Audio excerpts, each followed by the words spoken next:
Hello दोस्तों, एक बार फिर आपका स्वागत है आपके अपने YouTube चैनल स्टडी साइकोलॉजी में। दोस्तों, आज का हमारा जो डिस्कशन रहेगा वो मैथ के क्वेश्चंस और साथ ही साथ मैथ्स की जो पेडागोजिकल क्वेश्चंस आते हैं उनका रहेगा, जो सीटेट एग्ज़ाम के लिए बहुत ही ज़्यादा महत्वपूर्ण है। क्योंकि आप और हम सभी जानते हैं कि हमारे सीटेट के एग्ज़ाम में आधे आते हैं मैथ के जो न्यूमेरिकल क्वेश्चंस होते हैं और आधे आते हैं वो जो पेडागोजी से रिलेटेड होते हैं।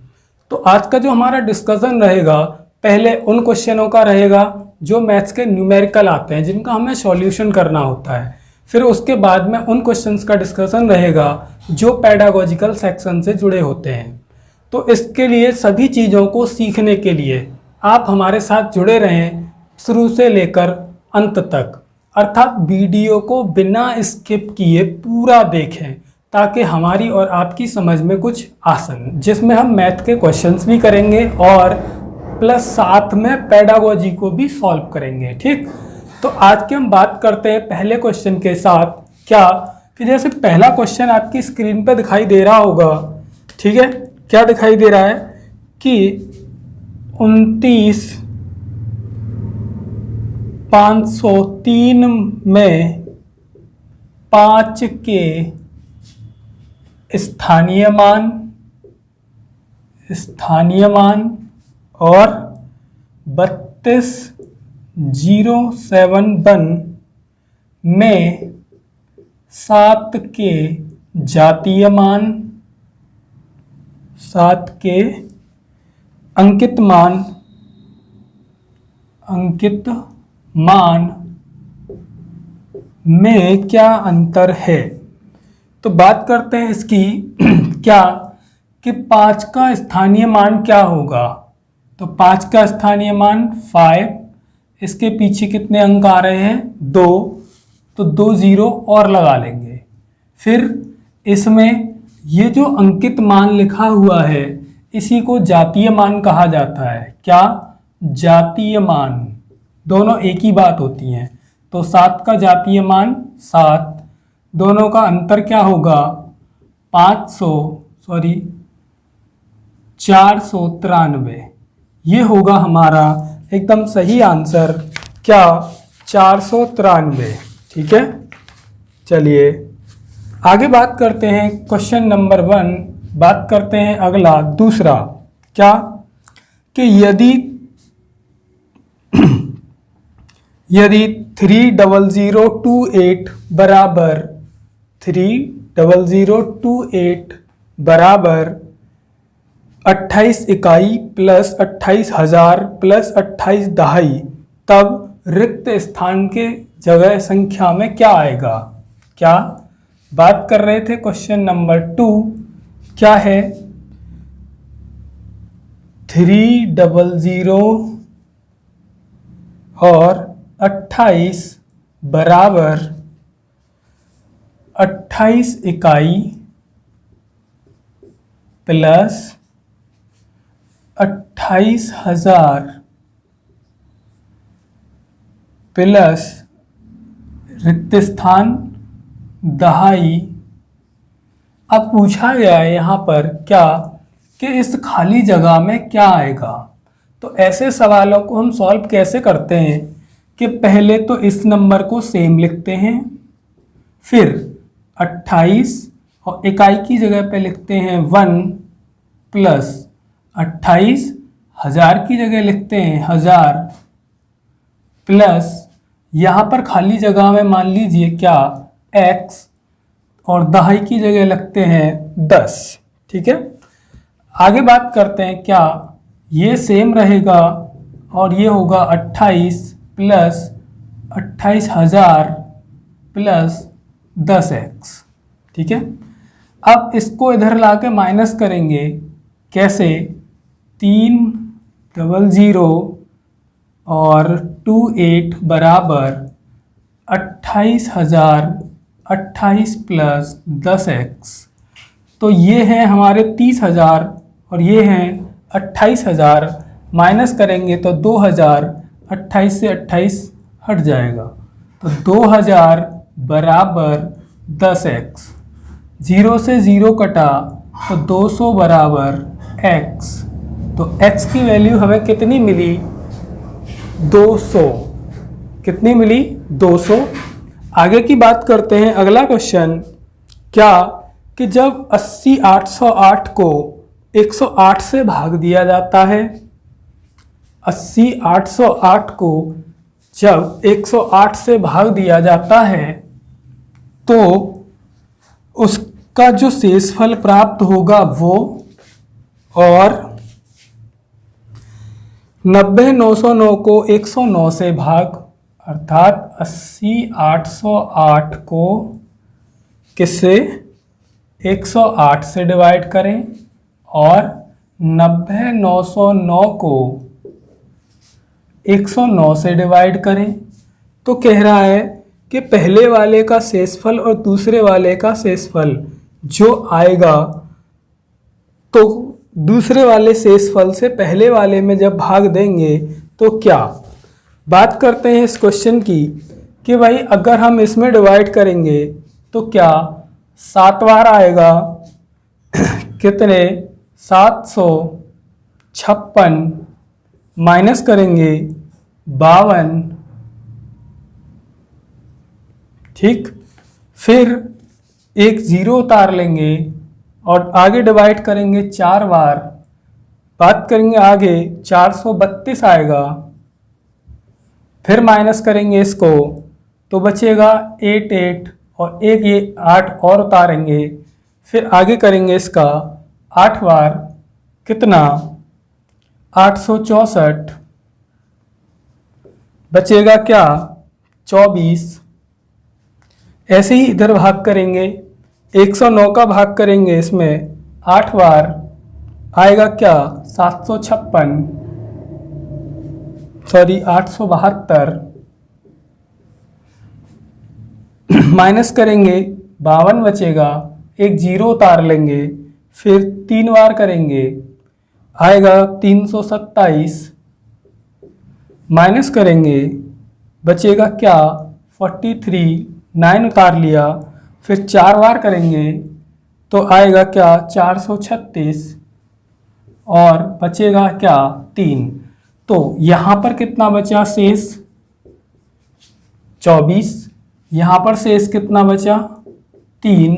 अब कह रहा है कि 80 808 को 108 से भाग देने पर जो शेषफल आएगा उसको 90 909 को 109 से भाग करने पर जो शेषफल आएगा उससे डिवाइड करने पर भागफल क्या होगा, मतलब डिवाइड कितनी बार होगा। तो देखते हैं भागफल कब निकालना है? जब 24 को 3 से डिवाइड करना है, ठीक है। ये कट गया पूरा। तो भागफल होती है इधर वाली संख्या, तो कितना आया आंसर इसका? 8, ठीक है। ऐसे ही अगले प्रश्न की चर्चा करते हैं। क्या कि अगला प्रश्न है इसमें कि भाई 603 गुणा 28, पहले मैं इसको रफ कर देता हूं कि क्या है। 603 गुणा 28 बराबर, लिखते हैं 603 गुणा 28 बराबर 63 गुणा 4 गुणा खाली जगह, तब रिक्त स्थान पर क्या आएगा, ठीक। तो इसमें बात करते हैं। देखिए इस 4 से इसे काटा 7 बार, 7 से इसे काटा 9 बार, और 9 का इधर डिवाइड करेंगे तो 603 डिवाइड 9 बराबर x। 9 का डिवाइड किया तो 9 से 6 बार और 9 से 7 बार, आ गया आंसर कितना? 67, ठीक। ऐसे ही अगले क्वेश्चन है। क्या कह रहा है कि 200 और 400 के बीच में, 200 और 400 के बीच में, के बीच आगे 30 45 और 60 का सबसे छोटा सार्वगुणज, 30 45 और 60 का सबसे छोटा मतलब होता है यहाँ पे एलसीएम। तो इसका एलसीएम लेंगे 15 से काटा 2, 3 और 4, 2 से काटा, फिर 2 से काटा, फिर 3 से काटा। तो तब तक काटते हैं जब तक कि यहाँ पर 1 1 ना आ जाए। तो मल्टीप्लाई के लिए एलसीएम कैसे निकालते हैं? 15 इंटू 2 इंटू 2 इंटू 3 कितना हुआ? 30, 60 और 180। ये तो इसके बीच में नहीं है, अर्थात इसका और डबल कर लेंगे तो क्या 360, क्या 360 डिवाइड कर इंटू करा 2 से, तो ये आ गया इसके बीच में। आगे सवाल में कह रहा है कि 15, 24 और 45 का सबसे बड़ा, 15, 24 और 45 का सबसे बड़ा के लिए निकालते हैं HCF। 3 से डिवाइड किया 5, 8 और ये 9। अब ये तीनों किसी भी नंबर से डिवाइड नहीं होंगे, तो ये हो गया सबसे बड़ा और ये हो गया सबसे छोटा। फिर आगे कह रहा है कि भैया ये जो 360 आया है इसमें डिवाइड करना है 3 से, कितना आएगा? 120। ये होगा आंसर। यानी कि पहले उसने बोला था कंडीशन कि 200 और 400 के बीच आना चाहिए, ठीक है।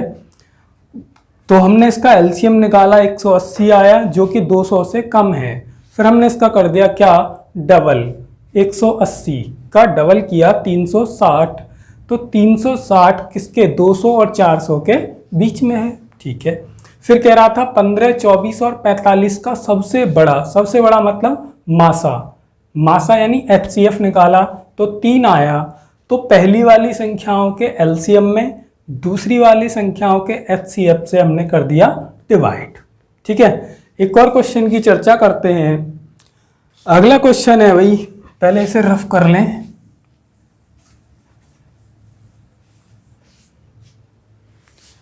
तो अगला क्वेश्चन है, एक संख्या 100 के आधे से छोटी है। एक संख्या क्या है कि 100 के आधे से छोटी है, मतलब 50 से छोटी है, ठीक है। 4 ऑप्शन है इसके, क्या? 20, एक है 24, एक है 12 और एक है 16, ठीक है। फिर कह रहा है कि और 4 दहाई तथा 5 दहाई के बीच में है, मतलब 4 दहाई और 5 दहाई के बीच में है, मतलब 40 से 50 के बीच में है, ठीक है। इसके इकाई का अंक दहाई के अंक से कम है। संख्या मान लीजिए इसमें क्या? x माना संख्या x है, ठीक है। फिर आगे बात करी इसमें कि 4 दहाई और 5 दहाई के बीच में है। ये जो x है वो 4 दहाई और इसके बीच में है, ठीक है, मतलब 40 से बड़ी होगी और 50 से छोटी, ठीक है। तो फिर एक बात और कही गई इसमें, क्या? कि इकाई का अंक अगर हमने कुछ और मान लें, क्या? अगर हम इकाई अंक को y मान लें तो दहाई अंक क्या होगा? y प्लस 1, ठीक है। एक का अंतर इसमें आ जाएगा। अब उसने एक बात और कही, क्या? कि इकाई अंक और दहाई अंक को जोड़ने पर आता है 7। तो ये हुआ 2y प्लस 1 बराबर 7, तो 2y बराबर 6 और y बराबर 3। तो हमने देखा क्या कि इकाई अंक आया 3 और दहाई अंक आया 4, तो क्या बनी संख्या इसमें? 43, ठीक है। तो अब शर्त देखते हैं, इकाई अंक दहाई अंक से छोटा है, दोनों को जोड़ के 7 आ रहा है, तो दोनों का मल्टीप्लाई क्या होगा? 4 इंटू 3 क्या होगा? 12। ये सवाल ऐसे भी हो जाते हैं, ठीक है। अगले क्वेश्चन की चर्चा करते हैं कि अगला क्वेश्चन क्या है।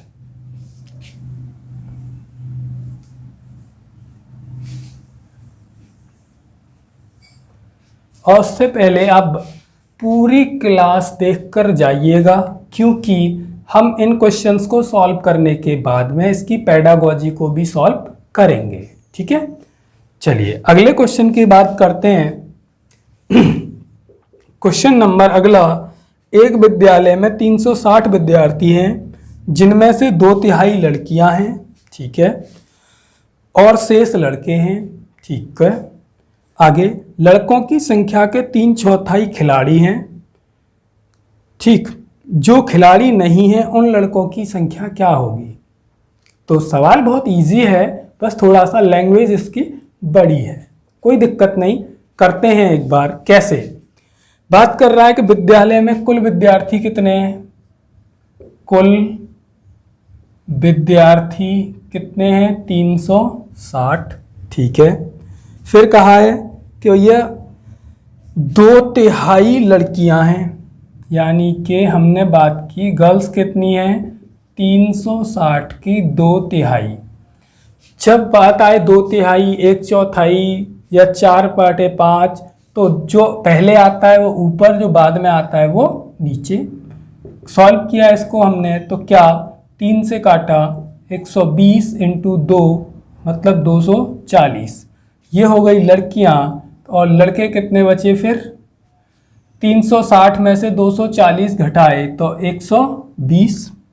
आगे कह रहा है कि लड़कों की संख्या के 3/4, ये जो लड़कों की संख्या है इसका 3/4 क्या है? खिलाड़ी हैं। तो देखते हैं, 4 से काटा इसको तो 30 × 3 यानी कि 90। ये जो 90 हैं वो है 120 के 3/4, ये हैं खिलाड़ी। तो बचे कितने? 120 में से 90 माइनस करो तो बचे 30। ये 30 वो हैं जो खिलाड़ी नहीं हैं। जैसा कि आप ऑप्शन नंबर 4 में देख पा रहे हैं कि उनकी संख्या पूछी है जो खिलाड़ी नहीं है, ठीक। ऐसे ही अगला क्वेश्चन देखिए, क्या कि हरीश ने एक स्कूटर 49,553 में खरीदा, ठीक है। उसने 8,076 रुपये नगद दिए, तो नगद दिए तो तुरंत घटा दो, 8,076 रुपये दे दिए। घटाया हमने इसमें से तो क्या आएगा?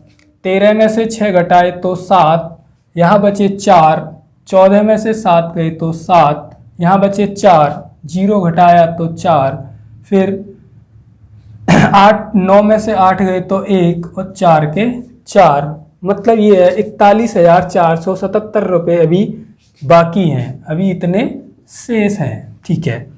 फिर उसने क्या किया? इन पैसों को बराबर बराबर किस्तों में बांटना है उसको, और कितनी किस्त देनी है? 37। तो कितनी बार में वो देगा? तो यहाँ पे लिखेंगे किस्तों की संख्या, किस्तों की या किस्तों की राशि। अब टोटल रुपए हैं इतने और किस्त बनानी है इसमें 37। तो इसका जब हम डिवाइड इसमें करेंगे तो इसका जो आंसर मिलेगा हमें वो क्या? 1121 रुपये, 1121 रुपये हमें मिलेगा क्या? आंसर। यानी कि ऐसे जब सवाल आते हैं तो हम करते क्या हैं कि पहले हमें देखना होता है, जैसे यहाँ देखिए, अगर कोई चीज़ 100 रुपये की है, ठीक है, तो जिस समय हम दुकान से लेने गए वो 100 रुपये की थी। अब हमने क्या किया? दुकान वाले को 20 रुपये दे दिए, तो बचे कितने उसके? 80। अब हम इसे किस्तों में देना चाहते हैं, जैसे मान लीजिए हमें 4 किस्त में देना है, तो इसको 4 जगह डिवाइड कर दीजिए, तो फिर हमें हर किस्त में कितना देना है? 20। सेम सवाल ये वाला था कि वो थी 49,553 की वस्तु, 49,553, और 8,076 रुपये उस समय हमारे पास थे जो हमने नगद दे दिए। बचे कुछ पैसों को हमें 37 भागों में बांटना था, तो 37 से कर दिया डिवाइड, आंसर मिल गया 1121, ठीक है। ऐसे ही सेम टू सेम अगला सवाल है, बहुत ही इजी है। ये क्वेश्चन अक्सर पूछे जाने वाले क्वेश्चनों में से ही एक हैं जो हर बार पूछे जाते हैं, हर बार। तो क्या जैसे अगला क्वेश्चन है इसमें कि भाई एक रेलगाड़ी हैदराबाद से शुक्रवार को कहाँ से चली? हैदराबाद। कब चली? शुक्रवार। कितने बजे चली? 13:15। ठीक है। फिर कह रहा है कि और शनिवार को बंगलुरु, यानी कहाँ पहुंच गई? बंगलुरु। कब पहुंची? शनिवार को। कितने बजे पहुंची? 7:30 बजे। तो कह रहा है यात्रा में कितना समय लगा? यात्रा में कितना समय लगा? देखिए दोस्तों, ऐसे सवालों को करने के लिए 1 सेकंड के लिए माइंड को रिलैक्स कीजिए और हमें इतना पता करना है कि जैसे मान लीजिए आज दोपहर 1:15 हुई। ठीक है। चलो, अगर हम इसमें 45 मिनट और जोड़ दें, 45 मिनट को ऐड कर दें तो बच जाएंगे कितने? 2। ठीक है। अब बज गए 2। अब 2 बजे से हम 10 घंटे और ऐड कर दें, 10 घंटे और ऐड कर दें, कितने बज गए? रात के 12। अब हमें रात के 12 से सुबह के 7:30 तक, यानी 7.5 घंटे और ऐड कर दें, बज के 7:30, अगला दिन हो गया। और वहीं अगर आज शुक्रवार है तो अगले दिन क्या होगा? शनिवार। तो ये जो टोटल टाइम ऐड किया है यहाँ से यहाँ तक पहुँचने के लिए, बस इसी को ऐड कर लो। 7 और 10 17 घंटे, 17.5 घंटे और 45 मिनट, कितने हुई? टोटल हो गई है आपकी 18 घंटे 15 मिनट।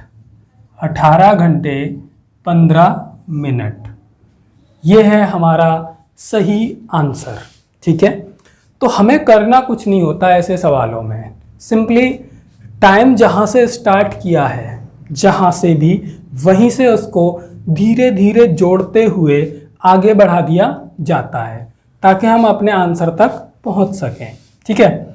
ऐसे ही अगला क्वेश्चन है, एक बार उसे करने का प्रयास कीजिए।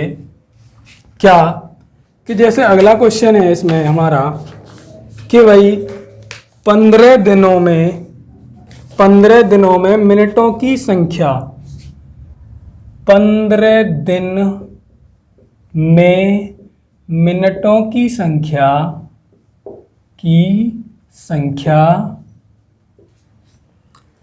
निम्न में से किसके सेकंडों की संख्या के बराबर होगी? यानी कितनी सेकंडों के, और यहाँ पे सभी आंसर दिए हैं घंटे में, तो पूछ रहा है कितने घंटे के बराबर है। चलिए कोई नहीं, आगे बात करते हैं सवाल में कि भाई ये क्या दे रखा है? 15 दिन, और इधर क्या दे रखा है? घंटे। तो 15 दिन को पहले 24 से मल्टीप्लाई किया, क्या बन गया? घंटे। फिर 60 से मल्टीप्लाई किया, क्या बन गए? मिनट। बस इतना, कहाँ तक लाना है? मिनट। बराबर कितने घंटे हैं? x घंटे मान लो, इंटू 60 से मल्टीप्लाई किया, बन गए क्या? मिनट। फिर 60 से मल्टीप्लाई किया, बन गए क्या? सेकंड। तो इतनी सेकंड आ गई और इधर मिनट आ गई। सवाल को करना है 60 से 60, 15 से 4 बार, 4 से 24 6 बार, और यहाँ पर x। तो कितने घंटे के बराबर है? 6 घंटे के बराबर। ठीक, इतने इजी क्वेश्चन होते हैं ये वाले। अगला क्वेश्चन देखते हैं क्या कि संतरे के 15 लीटर, क्वेश्चन अगला है, संतरे के 15 लीटर और 286 ml जूस को गाजर के 19 लीटर 714 ml में मिलाया जाता है, इस मिश्रण से 12 litre 750 ml 12 litre 750 ml juice का प्रयोग कर लिया जाता है और शेष को बोतलों में भरा जाता है, जहां प्रत्येक बोतल में कितना 250 ml होता है, 250 ml होता है।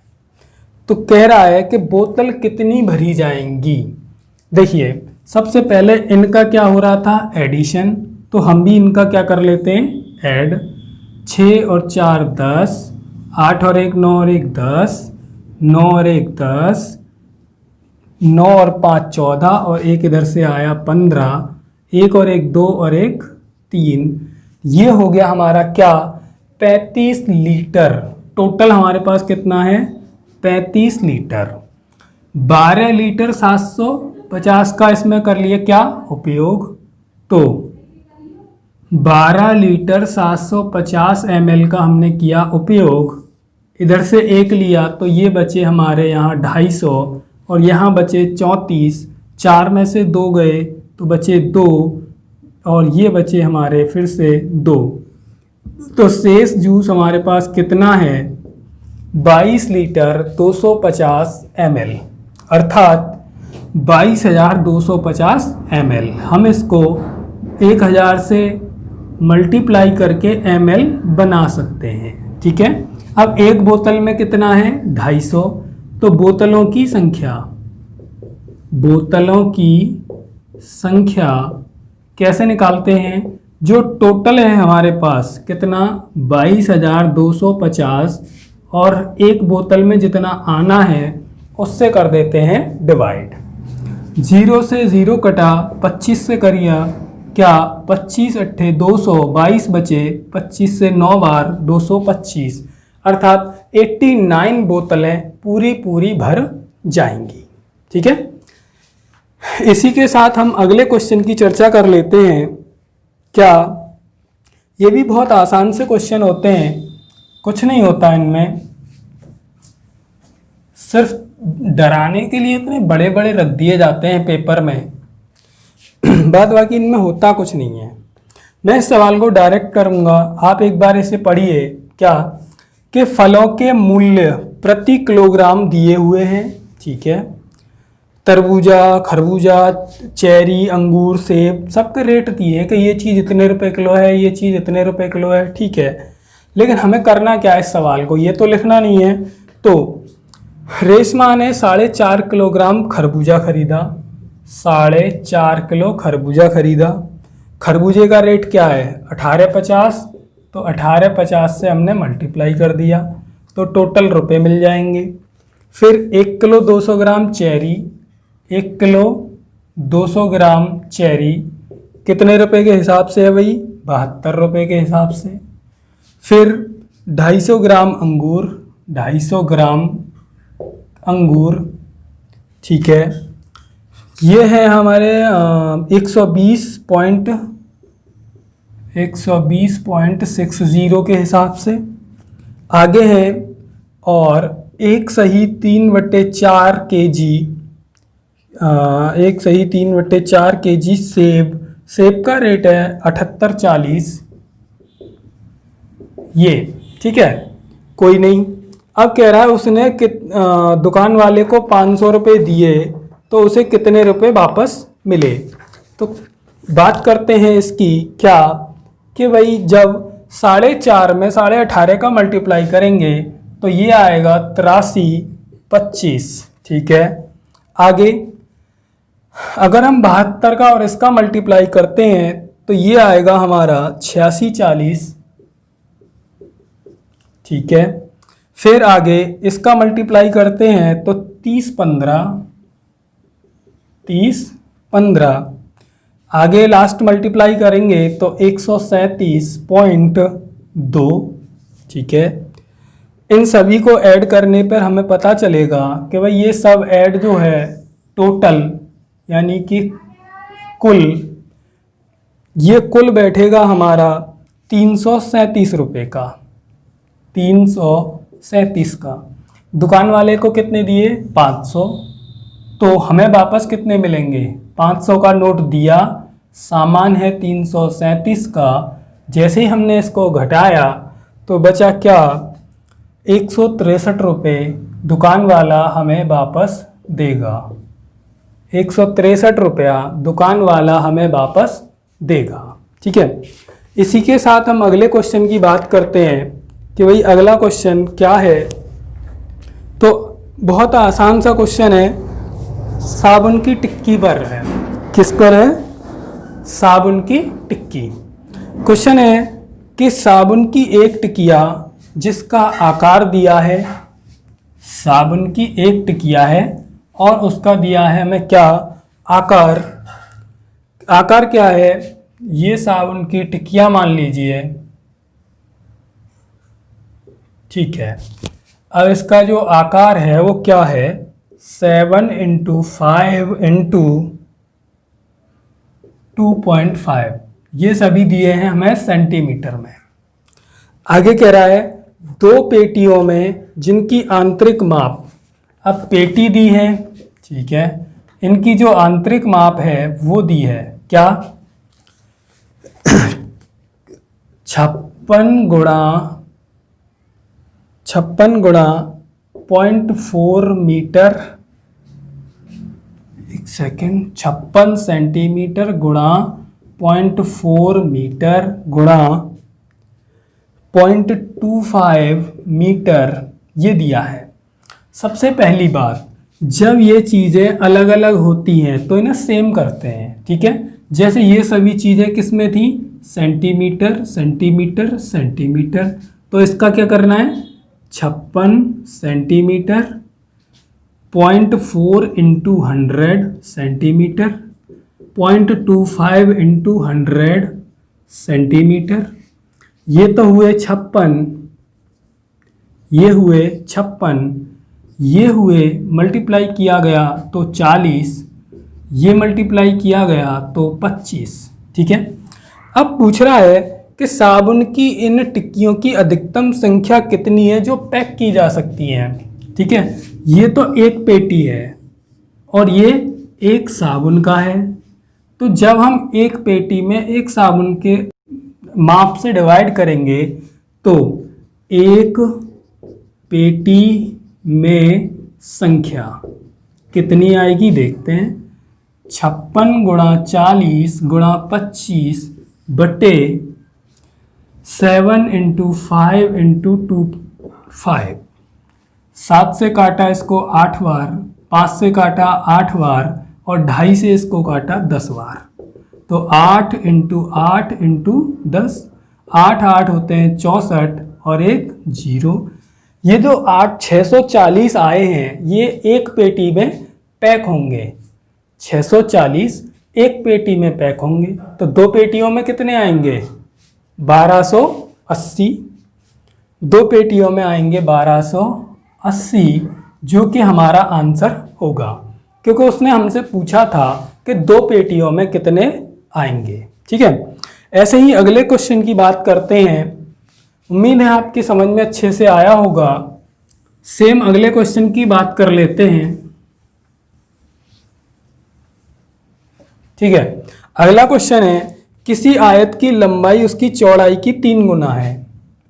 क्वेश्चन है आयत दिया है और बताया गया है कि इसकी जो लंबाई है वो चौड़ाई की 3 गुना है। ठीक है, तो चौड़ाई को मान लिया x और ये हो गया अपने आप 3 गुना।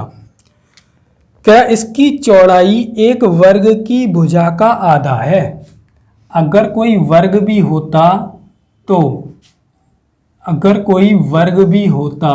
तो उसकी भुजा का आधा होता क्या इसकी चौड़ाई। ठीक है, कोई बात नहीं। ठीक है, अगर मान लीजिए ये 2x होता तो आधी इसकी चौड़ाई होती, बिल्कुल, कि कह रहा था वर्ग की जो भुजा है 2x उसका आधा इसकी चौड़ाई है, x इसका 3 गुना ये है। आगे बात करते हैं कि जिसका परिमाप 72 है, किसका? इसका। जो परिमाप है वो 72 है। तो यहाँ पर याद करने वाली बात क्या है कि हमें वर्ग और आयत के कुछ चीज़ें पता हो, बेसिक चीज़ें। क्या? जैसे परिमाप क्या होता है, निकालते कैसे हैं। ठीक है, बात करते हैं कि वर्ग का परिमाप। तो वर्ग में जितनी साइडें होती हैं उन सभी साइडों को कर दिया जाता है ऐड, तो बन जाता है क्या? परिमाप। ठीक है, सभी साइडों की जगह पे 4a हो गया और ये हो गया क्या? परिमाप। परिमाप हमें दिया है कितना? 72 और 4 इंटू a की जगह दिया है 2x, तो 8x बराबर हो गया 72, तो x बराबर हो गया कितना? 9। x बराबर अगर 9 है तो यहाँ 9 और यहाँ पर 27। ठीक है, पूछा क्या है कि तब ऑप्शन देखिए, आयत और वर्ग के परिमाप बराबर हैं, इसके लिए हमें इसका परिमाप निकालना होगा। आयत का परिमाप क्या होगा? 2l प्लस b, तो 2l की जगह 27, b की जगह 9, तो 2 इंटू 36 मतलब 72। ठीक है, पहला ऑप्शन है आयत और वर्ग दोनों के परिमाप बराबर हैं, इसका परिमाप 72, इसका परिमाप 72, पहला सही है। दूसरा क्या था? आयत का परिमाप वर्ग के परिमाप से कम है, नहीं, बराबर है। आयत और वर्ग दोनों के क्षेत्रफल बराबर हैं। एक बार क्षेत्रफल चेक कर लेते हैं कि अगर 9 का स्क्वायर करेंगे तो 81 और 27 दिया 81, इसका जो क्षेत्रफल होगा वो क्या? 27 इंटू 9, तो ये हो जाएगा ज़्यादा। अगर यहाँ 3 होते तो क्या होता? 81, तो 81 दूनी 162, तो इसका क्षेत्रफल 81 आया और इसका क्षेत्रफल 162, यानी कि डबल हो गया, तो बराबर नहीं है। अगला ऑप्शन है कि आयत का क्षेत्रफल वर्ग के क्षेत्रफल से अधिक है। आयत का क्षेत्रफल वर्ग के क्षेत्रफल से अधिक है, हाँ बिल्कुल अधिक तो है। तो ऐसी कंडीशन में हम आंसर क्या देंगे? जो हमारा सबसे ज़्यादा सही होता है, अर्थात पहला वाला ऑप्शन एकदम सही है।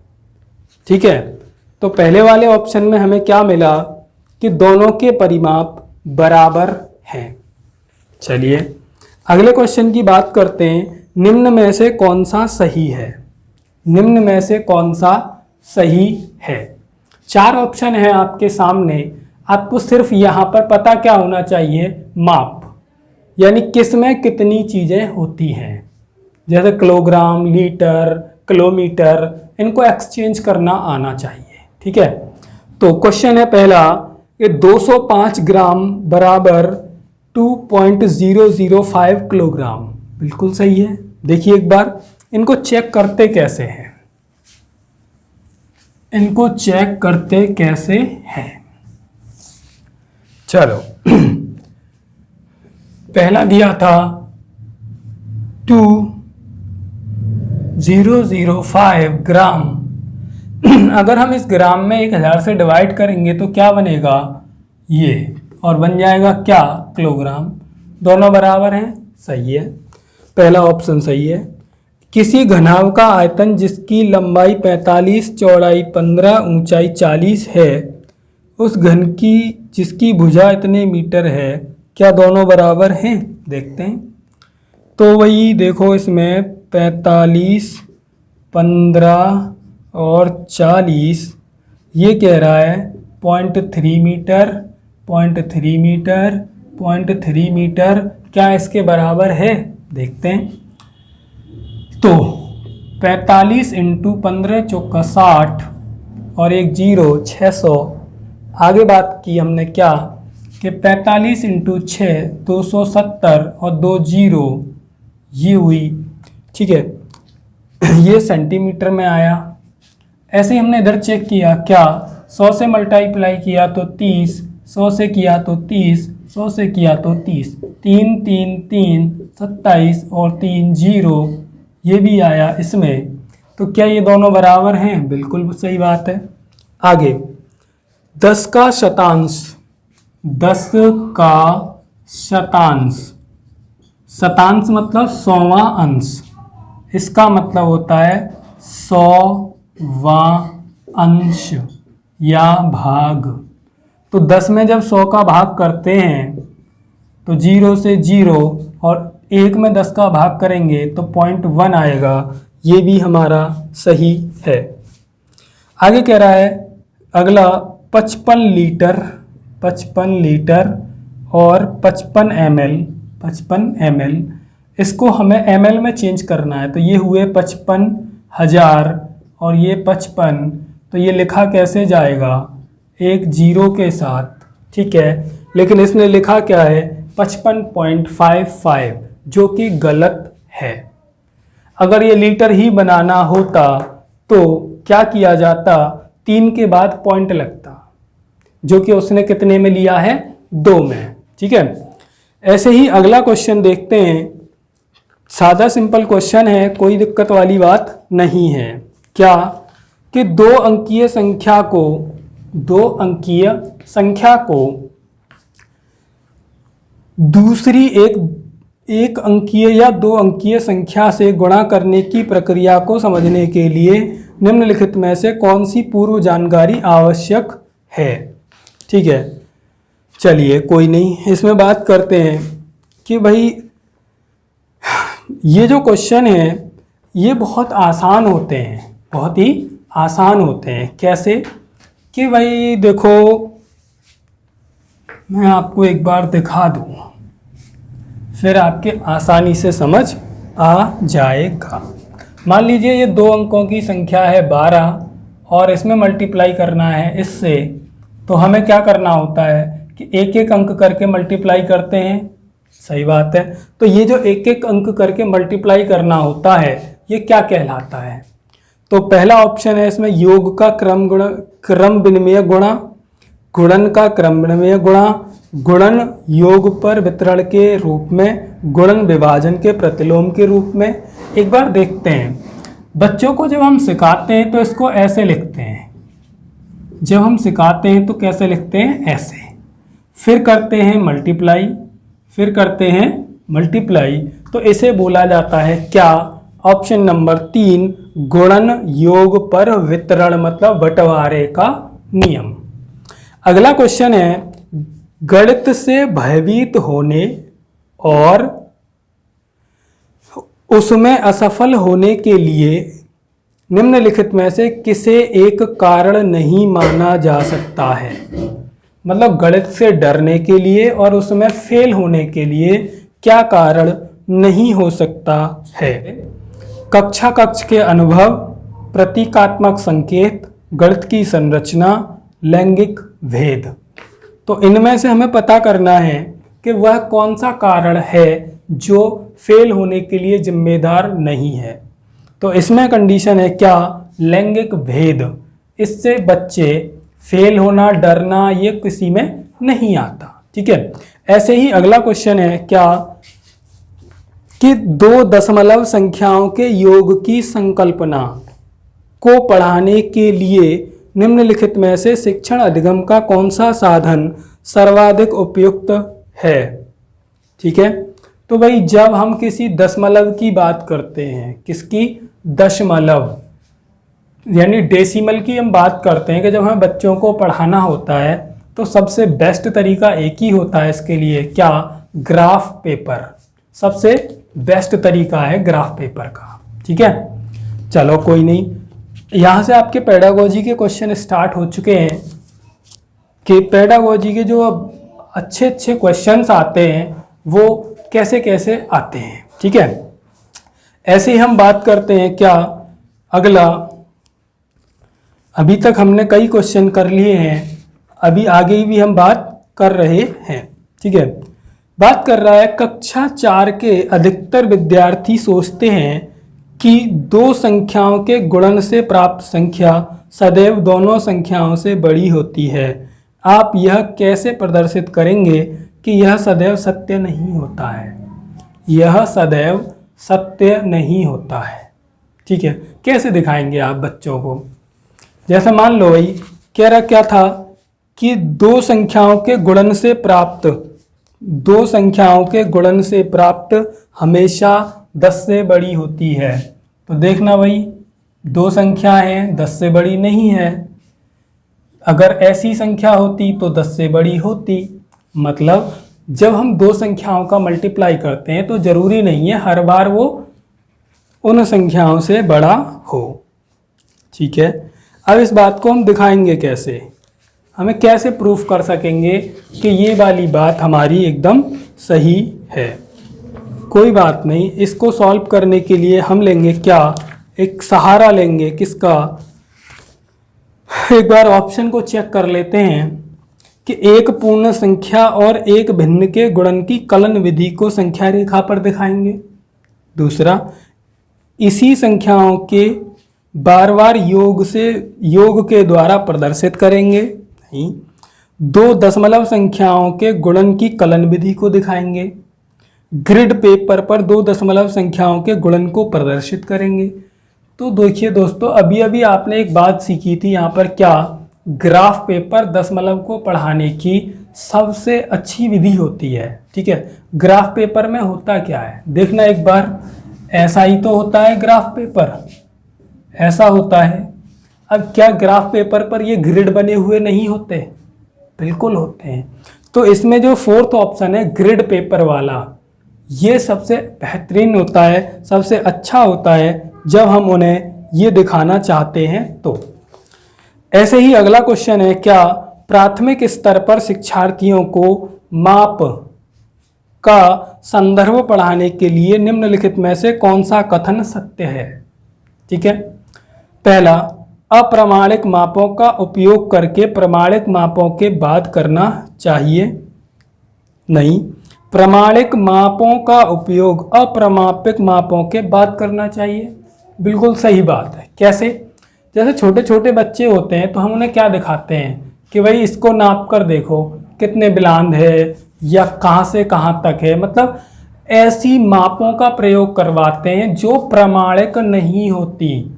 फिर उसके बाद में उन्हें एक एक सेंटीमीटर, एक एक mm का ज्ञान दिया जाता है।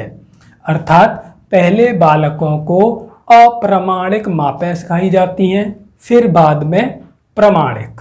ठीक है, तो ऑप्शन नंबर इसका कौन सा, दूसरा सही है। आगे बात करते हैं अगले क्वेश्चन की। क्या अगला क्वेश्चन है, वास्तविक जिंदगी से गणित का संबंध बनाने के लिए और अंतर विषयों को विकसित करने के लिए निम्नलिखित में से किन मूल्यांकन योजनाओं का उपयोग करना चाहिए। तो हमें गणित का संबंध वास्तविक जीवन से बनाना है, इसके लिए हमें क्या करना चाहिए, ये बात की गई है इसमें। तो बात करते हैं इसकी कि भाई क्षेत्रीय भ्रमण, मौखिक परीक्षा, ड्रिल कार्यपत्रक। भाई देखिए, ये जो मौखिक परीक्षा है गणित में इसका कोई संबंध नहीं है, गणित में कोई संबंध नहीं है। तो जब मौखिक परीक्षा पहले में नहीं है तो तीसरे ऑप्शन में भी नहीं होगा। आगे बात करते हैं क्या कि क्षेत्रीय भ्रमण, भाई गणित का घूमने फिरने से क्या संबंध है। ठीक है, घूमने फिरने से गणित कोई हमारे दैनिक जीवन में उपयोग नहीं होता, यह हमारा जो लाइफ है उससे रिलेट नहीं होती। तो ये ऑप्शन भी कट गया, बचा कौन सा, दूसरा। ये ऑटोमेटिक सही है, सर्वेक्षण, परियोजना और जांच सूची, एकदम परफेक्ट आंसर है। अगले क्वेश्चन को देख लेते हैं। क्या कि अगला क्वेश्चन है हमारा कि गणित के कक्ष में दृष्टि बाधितों के लिए निम्नलिखित में से किसका प्रयोग शिक्षा के साधनों के रूप में किया जा सकता है। किसके लिए बात हो रही है इसमें, दृष्टि बाधितों के लिए। ठीक है, दृष्टि बाधित मतलब या तो जो लोग बिल्कुल नहीं देख पाते या कम देख पाते हैं, है ना, तो उनकी हम यहाँ पर बात कर रहे हैं। ऐसी कंडीशन में जो लिए जाते हैं वो क्या कि भाई जैसे पहला ऑप्शन है टेलर का गिनतारा, भिन्न का किट, संख्या चार्ट। भाई जब दृष्टि बाधित हैं तो उनको हम ये कैसे दिखा सकते हैं, भिन्न का किट, ठीक है, संख्या चार्ट कैसे दिखाएंगे उन्हें। तो इस कंडीशन में उनके लिए प्रयोग करना संभव नहीं है। दूसरा ऑप्शन है संख्या चार्ट, भाई फिर से नहीं हो सकता। चौथे ऑप्शन में भी संख्या चार्ट है, ये भी नहीं हो सकता। तो बचा क्या? तीसरा ऑप्शन, क्या? टेलर का गिनतारा, कंप्यूटर और जियो बोर्ड। ठीक है, इनका उपयोग हम दृष्टिबाधितों के लिए कर सकते हैं। अगला क्वेश्चन है क्या कि संख्याओं के संदर्भ में प्राथमिक कक्षा के बच्चे अर्थात वे बच्चे जिनका आयु वर्ग आयु 8 से 9 साल होती है निम्नलिखित में से किस समुच्चय में प्रवीण होते हैं, मतलब किस चीज को वो आसानी से सीख जाते हैं। ठीक है, एक बार आप प्रयास कीजिए, एक बार फिर हम करते हैं। तो ऐसे जो बच्चे होते हैं जो 8 से 9 साल के होते हैं, आपने जीन पियाजे की थ्योरी पढ़ी होगी जो बताते हैं कि 8 से जो 9 साल के बच्चे होते हैं वो तीसरी अवस्था में पहुंच जाते हैं। किसमें? तीसरी अवस्था, मतलब मूर्त संक्रियात्मक अवस्था। उसमें बच्चों के पास क्या क्या होता है? वे बच्चे वर्गीकरण कर सकते हैं। ठीक है, वे बच्चे पंक्तिबद्धता कर सकते हैं, मतलब सीक्वेंस में लगा सकते हैं। वे बच्चे चीज़ों को प्रतिवर्त्यता रखते हैं, मतलब उनको एक दूसरे में चेंज कर सकते हैं। ठीक है, तो यहाँ से एक इसका जो आंसर होगा, चौथा वाला आंसर एकदम सही होगा। ठीक है, आगे बात करते हैं। कक्षा 1 के एक शिक्षक ने एक विद्यार्थी को सभी वस्तुओं की गणना करने के लिए कहा जिनमें पेन, रबड़ और शार्पनर का संग्रह था। विद्यार्थी ने सभी वस्तुओं को एक रेखा में रखा और गणना शुरू की। उसने 10 वस्तुओं के स्थान पर कहा कि 2 पेन, 5 रबड़ और 3 शार्पनर हैं।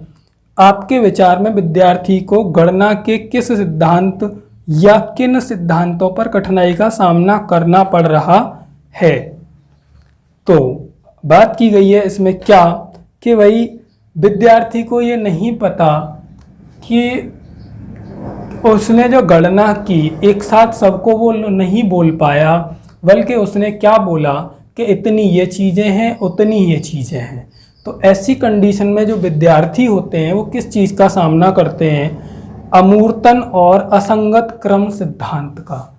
मतलब जो वस्तुएं हमारे सामने तो है बट हम सोच नहीं पाते और उनको हम सीक्वेंस में नहीं लगा पाते हैं, इसका सामना करना पड़ रहा है। ठीक है, तो ऑप्शन नंबर पहला एकदम सही है इसका। ठीक है, आगे बात की क्या सर, नेक्स्ट क्वेश्चन है कि कक्षा 2 की एक शिक्षिका ने अपने विद्यार्थियों को 4 इकाई और 3 दहाई लिखने के लिए कहा। कुछ विद्यार्थियों ने 34 और कुछ ने 43 लिखा। एक शिक्षिका के रूप में आप विद्यार्थियों को इस संकल्पना को कैसे समझाएंगी? ठीक है, तो इसके लिए जो सबसे बेस्ट ऑप्शन होता है वो क्या कि गिनतारा का उपयोग करना चाहिए। किसका? गिनतारा का उपयोग सर्वोत्तम उपयोग होता है गिनतारा का। ठीक है, अब गिनतारा आ कहाँ रहा है कि गिनतारा आ रहा है हमारा थर्ड वाले ऑप्शन में। किस में आ रहा है? थर्ड वाले ऑप्शन में। कैसे? विद्यार्थियों को गिनतारा पर प्रदर्शित करने के लिए कहेंगे और फिर लिखने के लिए कहेंगे। ठीक है, अगला सवाल है गणित में प्रतिचित्रण के लिए निम्नलिखित कथनों में से कौन सा सत्य नहीं है? ठीक है, कौन सा सही नहीं है? एक बार आप कीजिए, फिर एक बार हम करते हैं। अच्छा, ये जो प्रतिचित्रण होता है इसको बोला जाता है मैपिंग। मैपिंग करने के लिए कौन सा सही नहीं है? चलो जी, अब भाई गणित के जो सवाल है किस कौन सा सही नहीं है, तो मुझे एक बात बताइए, क्या क्या प्रतिचित्रण गणित पाठ्यक्रम का भाग नहीं है? ये बात सही है? नहीं, ये बात गलत है। क्योंकि जब तक हम क्वेश्चन को फ्रेम नहीं करते, अभी अभी आपने सॉल्यूशन देखा, क्वेश्चन को फ्रेम किया गया, वो जो क्वेश्चन फ्रेम करना होता है उसी को मैपिंग कहते हैं। और ये कह रहा है कि भैया गणित पाठ्यक्रम का भाग नहीं है, तो ये वाली बात सही नहीं है। चलिए मतलब इसने कहा है कि जो प्रतिचित्रण है वो गणित पाठ्यक्रम का भाग नहीं है। नहीं, भाग है, क्योंकि हम मैपिंग के बिना सवाल को सॉल्व नहीं कर सकते। अगला क्वेश्चन है कि आकृतियों के निम्नलिखित पहलुओं में से किसका प्राथमिक स्तर से कोई संबंध नहीं है। प्राथमिक स्तर पर इनमें से क्या नहीं होता? पैटर्न, कोण, सममिति या चौपड़। इनमें से क्या नहीं होता प्राथमिक स्तर पर? तो इसके लिए आपको आंसर लगाना है कौन सा? दूसरा, प्राथमिक स्तर पर कोण नहीं होते। प्राथमिक स्तर पर कोण नहीं होते हैं। अगला क्वेश्चन है हमारा कि गणितीय खेल और पहेलियां क्या करने में मदद करते हैं। ठीक है, तो गणित के प्रति सकारात्मक अभिवृत्ति को विकसित करती हैं, गणित और प्रतिदिन के विचारों में संबंध स्थापित करती हैं, गणित को आनंददायक बनाती हैं, गणित समस्या समाधान के कौशलों को प्रोत्साहन करने में उपरोक्त में से सही विकल्प का चयन कीजिए। मतलब इन चारों में से कौन कौन से सही हैं। तो इस कंडीशन में हमें बताना है क्या कि ये चारों के चारों एकदम सही है, अर्थात option A B C D दूसरा सही है। ठीक है, अगला क्वेश्चन है इसमें कि दिए हुए आयत और समांतर चतुर्भुज का क्षेत्रफल समान है। ठीक है, परंतु कक्षा 4 के अनेक विद्यार्थियों ने उत्तर दिया कि समानांतर चतुर्भुज का क्षेत्रफल अधिक है। शिक्षक शिक्षार्थियों को यह समझने में किस प्रकार सहायता कर सकता है कि दोनों के क्षेत्रफल समान है। तो कागज मोड़ने के प्रयोग से, पैमाने के प्रयोग से, जियो बोर्ड के प्रयोग से या ग्राफ पेपर के प्रयोग से सबसे ज़्यादा अच्छे तरीके से वो कैसे समझा सकता है। तो सबसे ज़्यादा जो अच्छा तरीका होता है वो हम अभी अभी चर्चा कर ही रहे हैं, क्या? ग्राफ पेपर या ग्रिड पेपर। ये सबसे बेस्ट तरीका होता है गणित पढ़ाने के लिए, खासकर बच्चों को। ठीक है, इसमें गलतियों का कोई मतलब नहीं है, मतलब गलतियां इसमें बहुत ना के बराबर होती हैं और बच्चे आसानी से सीख भी जाते हैं। अगला क्वेश्चन है, राष्ट्रीय पाठ्यचर्या की रूपरेखा एनसीएफ 2005 के अनुसार प्राथमिक स्तर पर गणित शिक्षण का उद्देश्य निम्नलिखित में से कौन सा नहीं है? कौन सा नहीं है? तो इसके लिए आप एक बार इसको देखिए क्वेश्चन को कि इसमें कौन कौन से ऑप्शन हैं। जैसे पहला ऑप्शन है इसका, गणित के उच्चतर और अमूर्त पढ़ाई की तैयारी करना। यही से एक पकड़ने वाली बात है, क्या? अमूर्त। क्या चीज़? अमूर्त। जो छोटे बच्चे होते हैं उन्हें अमूर्त चीज़ें इतनी जल्दी समझ नहीं आती, तो गणित पढ़ाने का उद्देश्य अमूर्त नहीं हो सकता। बाद बाकी एक बार और सबको पढ़ के देखते हैं। गणित को बच्चे की जिंदगी के अनुभवों का भाग बनाना, बिल्कुल ये होता है। समस्या समाधान और समस्या प्रस्तुत करने के कौशल को प्रोत्साहित करना, बिल्कुल सही है। तर्कसंगत विचारों को प्रोत्साहित करना, बिल्कुल सही है। तो सही क्या नहीं है? पहला वाला, गणित में उच्चतर और अमूर्त पढ़ाई की तैयारी कराना। तैयारी नहीं कराते। ठीक है, ये तो दोस्तों ये थे हमारे कुछ मैथ्स और पेडागोजी के क्वेश्चन जिनका आज हमने डिस्कशन किया। उम्मीद है आपको अच्छे से समझ आए होंगे। दोस्तों बने रहिए हमारी क्लास में इसके साथ, जिससे कि हम ज़्यादा से ज़्यादा एग्ज़ाम में मार्क्स को गेन कर सकें।